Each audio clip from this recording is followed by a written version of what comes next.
Tapusin nyo muna to. Pagka nabusog wala na, hindi na makapagtrabaho. Tapusin muna yung trabaho. Walang problema.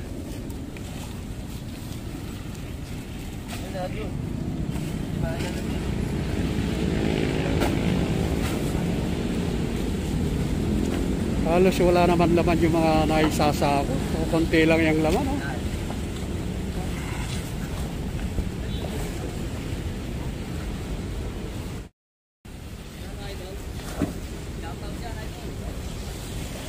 Ayan, yung ating mga trabador dito sa Manila Bin na masisipag talaga. Buong maghapon yan ang mga kaibigan na naglilinis dito. Pero sa dami hindi nila makakayanan yung area rito na napakaraming nakatambak dito. Kaya ito ang kailangan natin ang tulong-tulong itong pagkukumpo nitong mga basura rito. Dahil napakarami ito. Oh. Sakong kailangan dito mga kababayan, yung mga voluntaryo na nagnanais tumulong para maubos itong basura rito.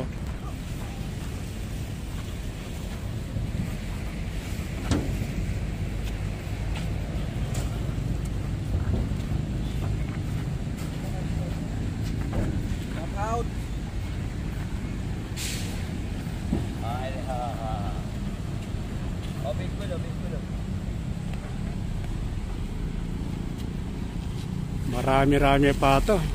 So yung isasako nila lahat, yung mga nakasako rito, yung mga nandito pa sa tubig. Hindi natin alam kung ilang linggo nila na isasako to dahil ayan o konti lang naman yung karga ng sako. Dapat yung medyo puno ng konti siguro ang kailangan, hindi ano.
Ito, mayroon pang parating na truck na magdidiskarga ng basura